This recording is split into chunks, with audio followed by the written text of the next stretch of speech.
Valmiki Ramayana, Kishkindha Kanda, Book number 4, Sarga 17, Roman numeral XVII 17. BÁLI'S speech.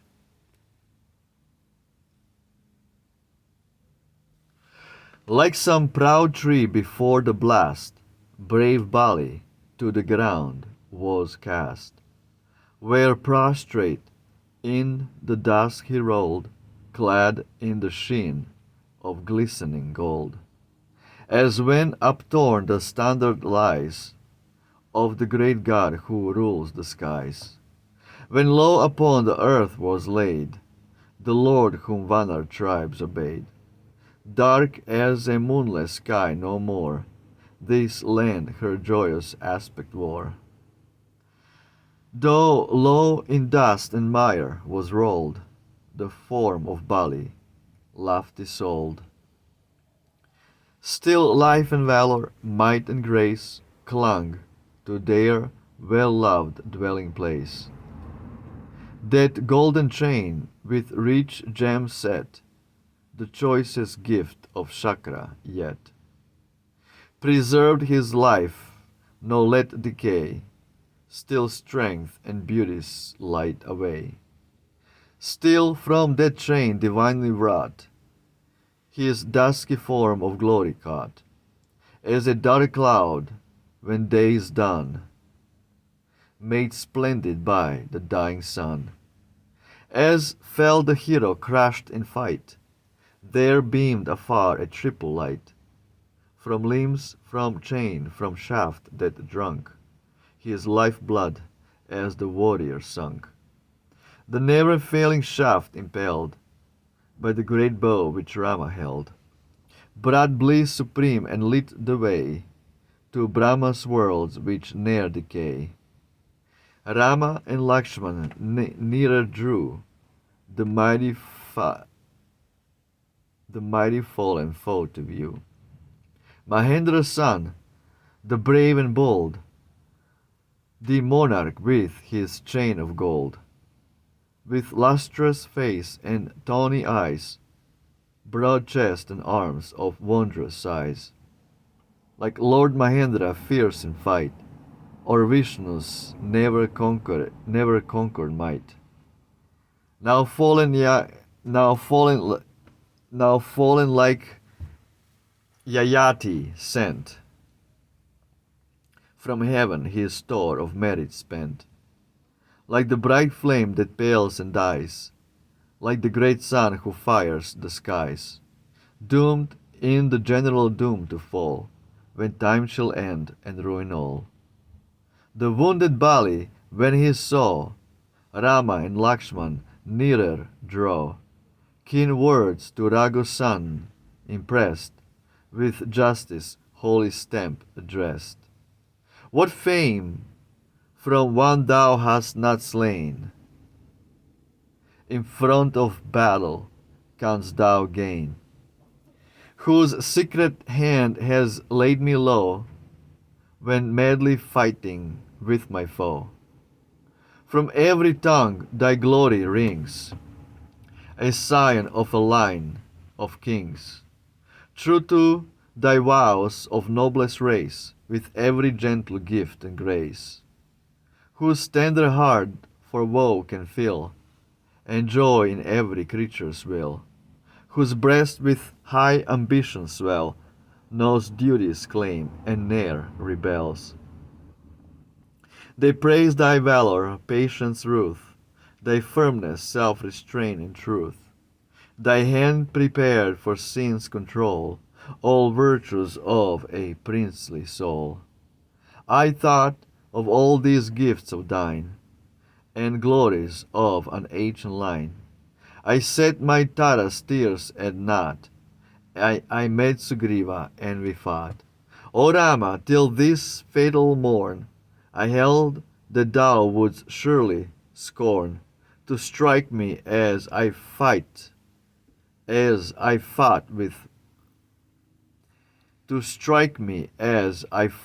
my foe, and thought not of a stranger's blow. But now thine evil heart is shown, a yawning well with grass o'ergrown. Thou wearest virtue's badge, but guile, and meanest sin thy soul defile. I took thee not for treacherous fire, a sinner clad in saint's attire. Nor deemed thou idly wouldst profess the show and garb of righteousness. In fenced town in open land, ne'er hast thou suffered at this hand, nor canst of proud contempt complain. Then wherefore is the guiltless slain? My harmless life in woods I lead, on forest fruits and roots I feed. My foeman in the field I sought, and ne'er with thee, O Rama, fought. Upon thy limbs, O king, I see the raiment of a devotee. And how can one like thee, who springs from a proud line of ancient kings, beneath fair virtue's mask disgrace his lineage by a deed so base? From Raghu is thy long descent, for duteous deeds preeminent. Why, sinner clad in saintly dress, roamest thou through the wilderness? Truth, valor, justice, free from spot, the hand that gives and grudges not. The might that strikes the sinner down, these bring a prince his best renown. Here in the woods, O king, we live, on roots and fruit which branches give. Thus nature framed our harmless race, thou art a man supreme in place. Silver and gold and land provoke the fierce attack, the robber's stroke. Canst thou desire this wild retreat, the berries and the fruit we eat? 'Tis not for mighty kings to tread the flowery path by pleasure led. Theirs be the arm that crushes sin, theirs the soft grace to woo and win, the steadfast will that guides that state, his favor to the good and great. And for all time are kings renowned, who blend these arts and ne'er confound. But thou art weak and swift in ire, unstable slave of each desire. Thou tremblest duty in thy dust, and in thy bow is all thy trust. Thou carest not for noble gain, and treatest virtue with disdain. While every sense its captive draws to follow pleasure's changing laws. I wrong thee not in word or deed, but by thy deadly dart I bleed. What wilt thou mid the virtuous say, to purge thy lasting stain away? All these, O king, must sink to hell, to regicide, the infidel. He who in blood and slaughter joys, a Brahman or a cow destroys, untimely weds in law's despite, scorning an elder brother's right. Who dares his teacher's bed ascend, the miser's spy and treacherous friend? These impious wretches, one and all, must to the hell of sinners fall. My skin the holy may not wear, unless to meet my bones and hair. Unless to thee, my bones and hair, nor may my slaughtered body be the food of devotees like thee. These five-toed things a man may slay, and feed upon the fallen prey. The mailed rhinoceros may die, and with the hare his food supply. Iguanas he may kill and eat, with porcupine and tortoise meat. But all the wise account it sin to touch my bones and hair and skin. My flesh they may not eat, and I, a useless prey of Rama, die. In vain my Tara reasoned well, on dull deaf ears her counsel fell. I scorn her words, though sooth and sweet, and hither rushed my fate to meet. Ah, for the land upon rulest she finds no protection, Lord, from thee. Neglected like some noble dame, by vile husband deed to shame. Mean-hearted coward, false and vile, whose cruel soul delights in guile. Could Dasharatha, noblest king, beget so mean and base a thing? Alas, an elephant in form of Rama, in a maddening storm of passion casting to the ground the girth of law that clipped him round. Too wildly passionate to feel the prick of duty's guiding still, has charged me unawares, and dead I fell beneath his murderous tread. How stained with this my base defeat, how wilt thou dare, where good men meet, to speak when every tongue will blame, with keen reproach, this deed of shame?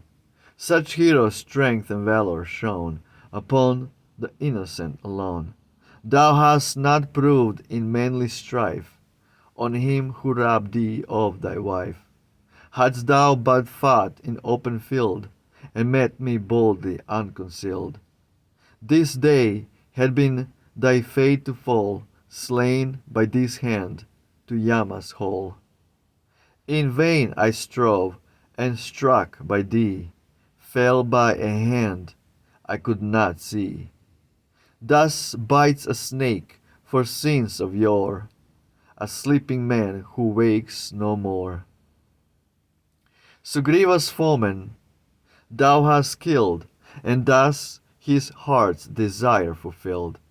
But, Rama, hadst thou sought me first, and told the hope thy soul has nursed, that every day had I restored the mighty lady to her lord, that very day had I restored the mighty lady to her lord, and biting Ravan with a chain, had laid him at thy feet unslain.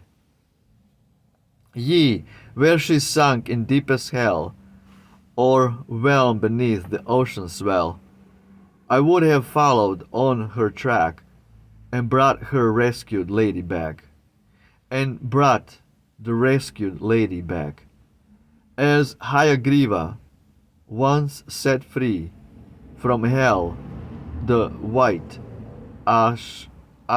Ashvatari.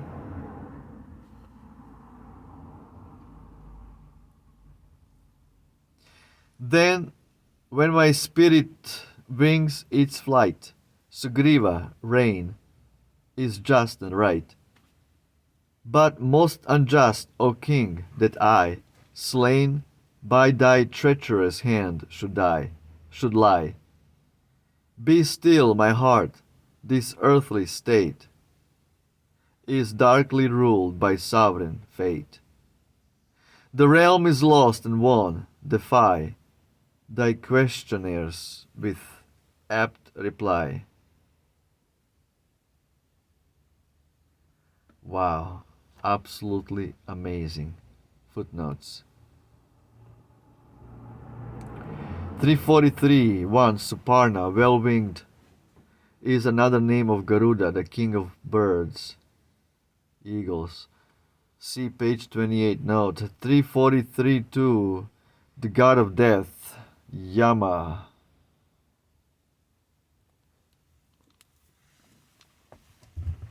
343-3, the flagstaff, erected in honor of the god Indra, is lowered when the festival is over. Ashwini in astronomy is the head of Aries, or the first of the 28 lunar mentions or asterisms.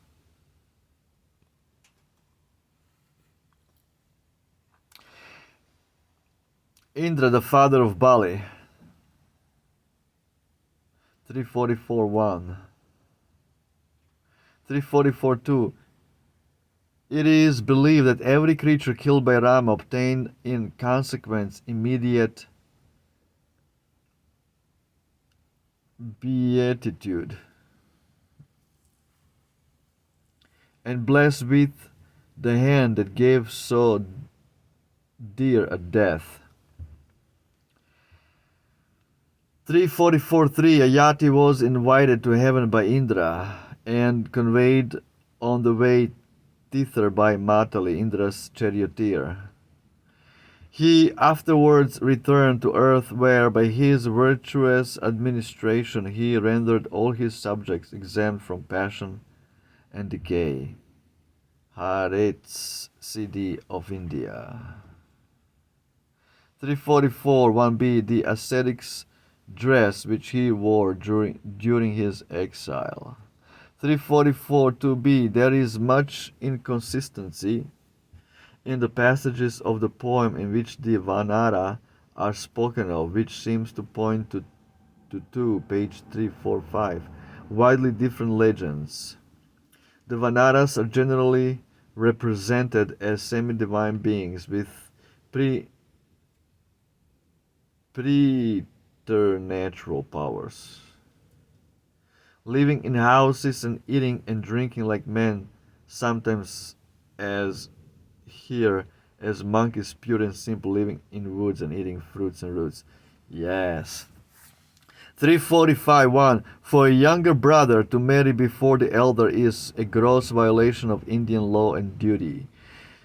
The same law applied to daughters with the Hebrews. It must not be so done in our country to give the younger before the firstborn. Genesis 26. 345-1b. The hedgehog or porcupine, the lizard, the rhinoceros, the tortoise, and the rabbit or hare. Wise legislators delure lawful food among five-toed animals. 345-2b. He cannot buckle his distempered cause with the belt of rule. Macbeth. 345-3b. The uncus, or iron hook with which an elephant is driven and guided. Interesting stuff. Interesting. But this is also super interesting. Sometimes Vanaras are presented as superhuman beings in shape, looking like humans, or almost like humans, living in the houses, in the palaces, in the forest, and eating, drinking, talking as if they were men. And sometimes they are described as just simple monkeys, just regular primates that we see in zoos or in television. Somebody goes to jungles and films them. So what is it? Is it one or the other? Well, this is the whole point, that these beings, these Vanaras, were not ordinary human beings. They were able to change their form at will. They could literally change the form from a human form to a monkey form and back. The original form was a monkey form. The simple, unruled, wild monkey form. But at the same time, because they were demigods incarnated in those forms, they were able to assume any other form at will. They could assume a human form just by desiring so. So this is what we are talking about. This is where these secret societies, the secular branches of satanic Abrahamic religions, Kali Yuga religions that slaughter cows and worship an invisible sky deity, with their secular occult secret societies, cohorts. They create these satanic, atheistic, godless, soulless theories that everything is matter, everything is came by some explosion, by chance, combination, evolution, natural selection, and here we are. All by natural selection and chance. So they concoct this evolution theory by taking this example of Ramayana, talking about literally human monkeys, and this idea that we're evolving like a monkeys from caves. This is all coming from Ramayana. Monkeys, humanoids, who could change their form at will, living in the caves, in the forest, live on fruits and roots, gathering, hunting. But at the same time, they have the whole civilization in the forest, with houses, palaces, roads, chariots, using all kinds of weaponry, iron, silver, gold, bronze, copper, using all the metals, all the tools, perfectly speaking Sanskrit, reading books and stuff like this. The only way to understand this is that these are the higher, multidimensional, higher-dimensional demigods who incarnated themselves as if an ordinary monkeys. In the same way, Rama, he appeared with his brothers on this planet Earth 1.5 million years ago as a son of an ordinary man, and he was pretending as if he was an ordinary man as well. It's all for the purpose of this eternal pastime of God to properly develop. Ramayana is eternal pastime of God, eternal Rome, eternal Rama. Absolutely beautiful. Sri Ramayana ki jai, Hail Ram, victory to Rama, Rama Victor, Jai Shri Ram, ciao.